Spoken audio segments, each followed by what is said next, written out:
Hi everybody. Okay, so we've got our project, our little table runner, and our binding has been attached to the front, and I've pressed it so that it's sort of sitting reasonably flat. And now I'm going to show you how I sew it onto the back so that we cover this raw edge and we have a nicely finished binding on the project. So the first thing is to grab a needle, depending on what your eyesight's like, a needle with a reasonably large eye.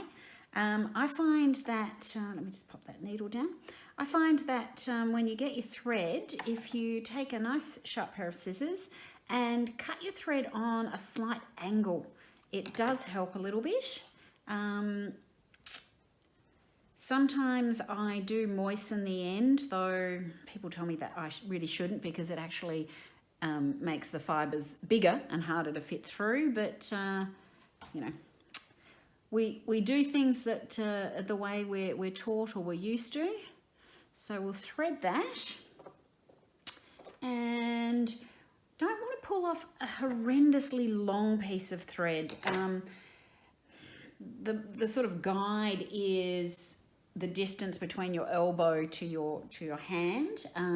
I actually do it a little bit longer than that because I can't stand threading needles all the time, but see how you go.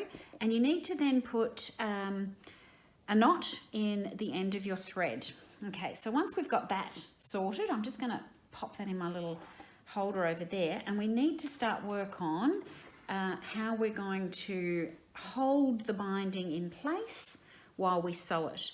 And this is where the Wonder Clips come in handy. So I've just got a few. I don't do the whole piece. I just work on a small section, take the binding clips off as I go, and then move a bit further and add some more binding clips on. So it doesn't really matter where you start. I always like to sort of start just after a corner because when you've done a whole big long quilt or project and you get to that last corner, you go woohoo, and you've only got a little bit more to go. So I start clipping. So all I'm doing is pulling it back from the front, flipping it over, and I'm going to put my Wonder Clips on, and I'm just going to go all the way around, well, not all the way around, but you know, down this side at least with the Wonder Clips.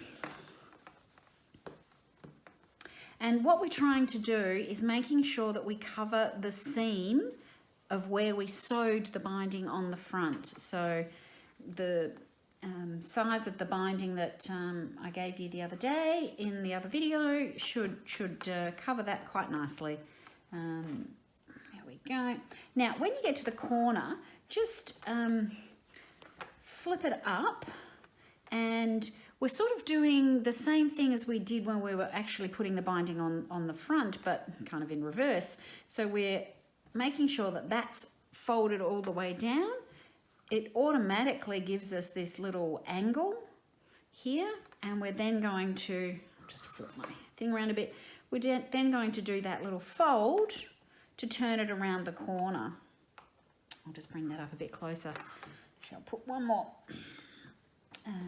binding clip in here to hold it. And what this does is it creates a nice little mitered corner. When you fold up this side of your binding up, they should meet in the corner. Don't be too worried if they don't. It does take a bit of practice to get them meeting nicely in the corner like that. And then we can sort of continue on. I might just put a few more binding clips in around this corner. And that's all the binding clips I've got, so that'll do. And let's come back to the beginning of the project, or the beginning of the binding clips, where we're going to start sewing. So I'm just going to grab my needle and thread that's already got its knot in it, and I'm just going to lift this binding up a little bit, and I'm going to put my needle just through there, underneath where the binding is going to flip down and cover. And so we've got our knot in, and our thread is nicely tied in. So I now then turn the project around. Excuse me while I get rid of a few things over here. I then turn around the project and I actually work from this side because I like having my thumb here so that I can, when I'm removing the binding clips, I can just keep a bit of pressure on that so that it keeps a nice consistent width. So what I'm going to do, I perhaps should have used a different coloured thread. I always use a thread that matches your binding, not your backing, your binding, because that is where a stitch will show if it's going to show. So my thread is here and I'm going to go in exactly where that thread is. Now I actually have this finger, my index finger, underneath where the needle is going. So if I accidentally go all the way through the quilt, I'll feel it and I pull back because you don't want your stitches coming through here because it might be that they're actually going to show on your quilt. So you put your needle in, but only through the backing and your batting. And then you bring the needle up and we're just going to catch the very edge of the binding fabric with your needle when it comes up. Pull your thread through and where your thread came up, I don't know whether you can see it, it's just here, is where I'm going to put my needle back in. Now, I actually go just a couple of millimeters underneath where the binding is to put my needle in and pull it up. This just helps hide my stitches a bit and just gives it a nice look when I'm finished. Now, I try and get really close to the edge, but it doesn't really matter, and especially if you've matched your thread to your binding, it doesn't really matter if you're going to see some tiny stitches on the edge of your binding. It was funny because I'm not a hand sewer, and in fact, you know, I will run a million miles from hand sewing, but I actually really enjoy basting the back of my binding onto a quilt or tacking down the binding on the back of a quilt. It's relaxing. So there's one of my my wonder clips that I've just gotten to, so I'm just going to remove that and keep going. It's something I can do by the telly with my hubby. I can keep talking whilst I'm doing this.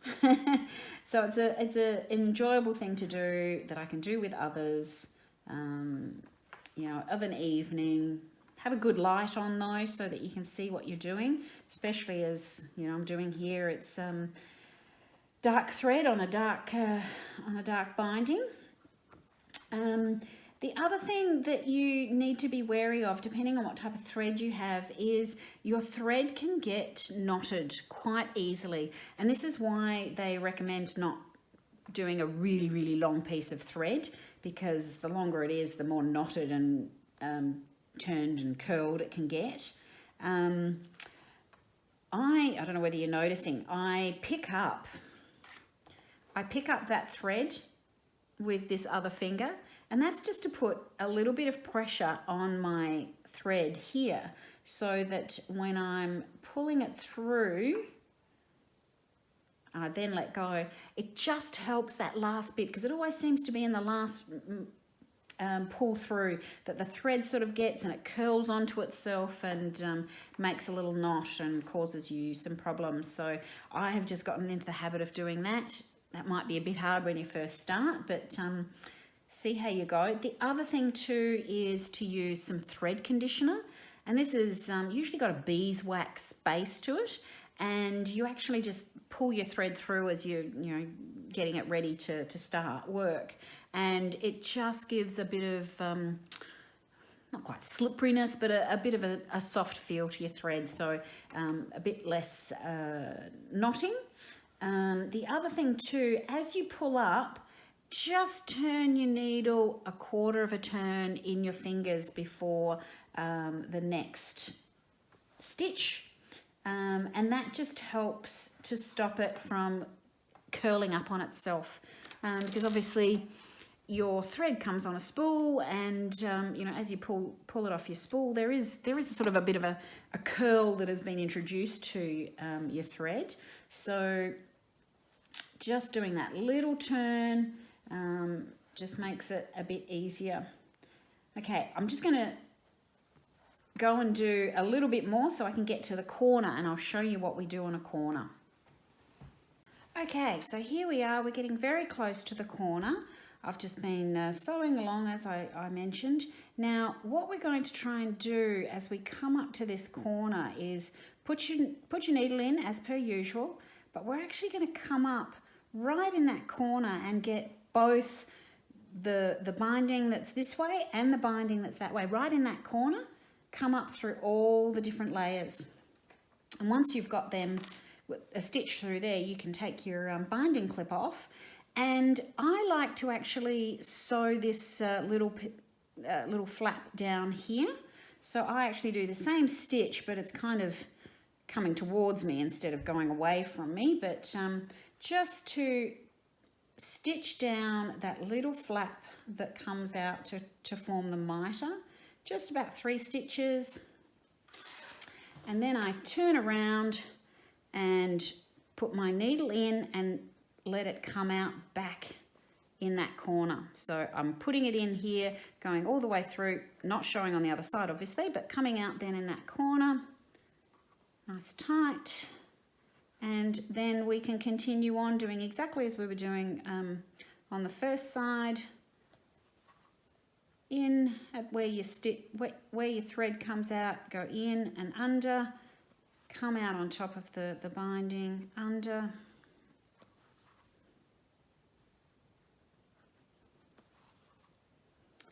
And we just keep going. Now, I'm not going to make you watch me do the whole thing.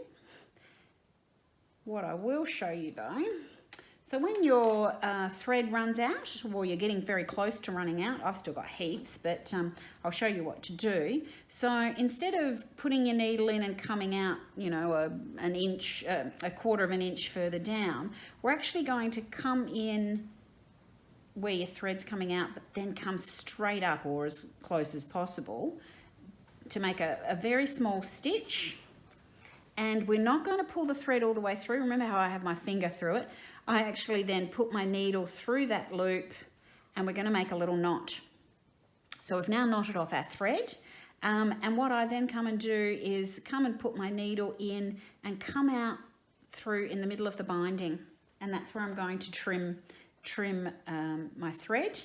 And what that allows you to do is it's taking the pressure off where that knot is.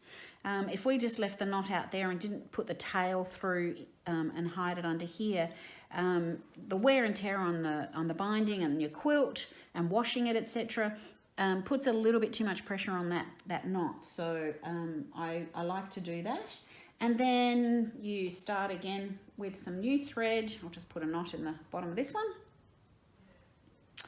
And we come back and we start as we did before. We lift up our binding, put our thread in with the knot, put our binding back down again, turn it around. Now we bring your thread and bring it all the way back to where you started. So where we just did that knot a second ago, I'm going to put it all the way back there. And I'm going to do my first stitch, pretty small stitch, that first one, and start again, and I can continue then on. So you know how to do the stitch, you know how to start the stitch, you know how to finish it when you run out of thread, you know how to do a corner. So time for you to go and do it yourself. Have fun.